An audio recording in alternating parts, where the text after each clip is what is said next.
اجا ایک شخص نے مسئلہ پوچھا ہے، اگر کوئی بیوی کو بولے تو حرام ہے تو کیا حکم ہے؟ یہ میرا ایک دوست ہے، مرچنٹ نیوی میں کام کرتا ہے، باہر رہتا ہے اکثر. تو ان کے ساتھ ادھر ایک دوست تھا، فون پہ بات چیت کر رہے تھے، تو غصے میں آ کے اس نے یہی بولا. پھر اس کے بعد بہت زیادہ اس بات کی فکر کہ یار اب کیا ہوگا.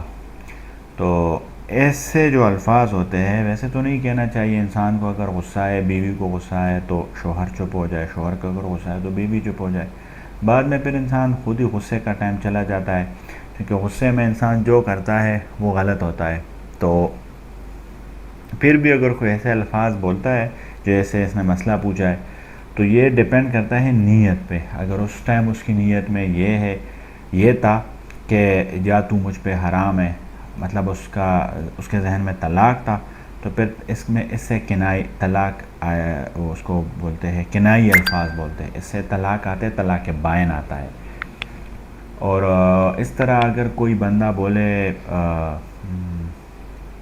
مطلب جا میری طرف سے تو فارغ ہے، یا اپنے ماں کے گھر چلی جا، یا میرے سامنے نہیں آنا ہے، تو یہ سارے الفاظ کنائی میں آتے ہیں. تو وہ نیت پہ ڈیپینڈ کرتا ہے. ایسے صریح طلاق نہیں آتا، کنائی طلاق آتا ہے، اور طلاق بائن آتا ہے جو کنائی الفاظ سے آتا ہے. ارادہ اس کے ذہن میں کیا ہوتا ہے.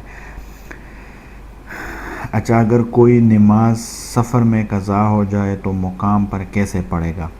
بالکل، اگر سفر میں ایک شخص ہے اور اس کا کوئی نماز قضا ہو گیا اور اس کو وہ گھر آیا تو مقام پہ آیا ہے، لیکن قضا وہی پڑھنا ہے جو سفر میں تھا، تو قضا وہی پڑھے گا. آدھا سنت اگر ٹائم ہے تو پڑھ لے، اور اگر نہیں ہے تو سنت نہ پڑھے. فرض، لیکن فرض آدھا پڑھنا ہے اس نے، مطلب 4 رکعت فرض ہے تو 2 رکعت پڑھنا ہے. اب جیسے مغرب کی نماز ہے تو مغرب میں تو تین رکعت کا تو آدھا نہیں کر سکتے، تو 3 کا 3 ہی پڑھے گا.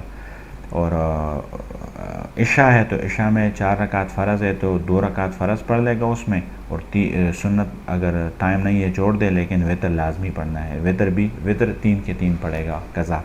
اور سفر میں بھی پڑھے گا، یا سفر میں رہ گیا تو مقام میں آیا تو یہ ساری پڑھے گا. پھر اچھا لکھتے، احتلام کے بعد غسل کرے اور بعد میں کوئی پانی نکلے تو کیا حکم ہے؟ دیکھو، احتلام اگر کسی کو ہو جائے، مطلب انسان، تو اس کے بعد آتا ہے کہ یہ میرا دبئی میں ایک لڑکا ہے، اس نے پوچھا اس کے بعد 3 کام اس کو لازمی کرنے چاہیے.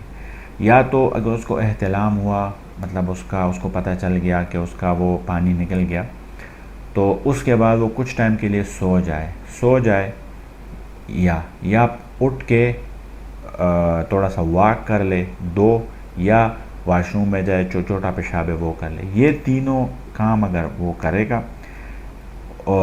اس کے بعد بھی اگر اس کو پانی آیا تو وہ منی کا پانی نہیں ہے، وہ ویسے پانی ہے، اور اس سے پھر غسل دوبارہ نہیں آتا. اب ان 3 یہ کام، اس کی وہ علت کیا ہے، اس کا فائدہ کیا ہے؟ فائدہ یہ ہے کہ جب انسان جب احتلام ہوتا ہے، اس کا پانی نکل تو کچھ نہ کچھ وہ رہ جاتا ہے اس میں، جو انسان کے وہ آلہ ہے اس میں رہ جاتا ہے.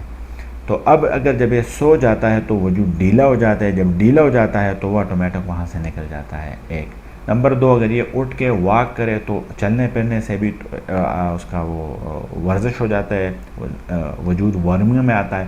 تو جب وارمنگ ہوتا ہے، وجود گرم ہوتا ہے، تو اس سے بھی اگر کوئی پانی ہے تو وہ نکل جاتا ہے. اور اس دونوں سے بہتر جو ہے وہ واش روم، چھوٹا پیشاب کرے تو وہ بالکل صاف ہو جاتا ہے نالی. پھر اس کے بعد اس نے غسل کیا، یا اس کے بعد بھی کوئی پانی قطرہ کوئی نظر آیا، تو وہ منی کا نہیں ہوتا ہے اور اس پہ غسل نہیں آتا.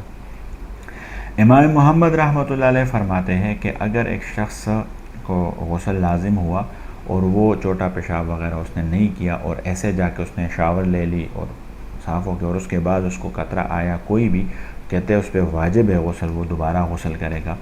جو یہ منی کا وہ قطرہ ہے جو ابھی نکلا ہے، جو درمیان راستے میں ہی رہ گیا تھا، تو اس لیے یہ چھوٹا پیشاب یہ لازمی ہے. تو اس کے بعد اگر بھی کوئی قطرہ ہے تو اس کا کوئی وہ فرق نہیں ہے.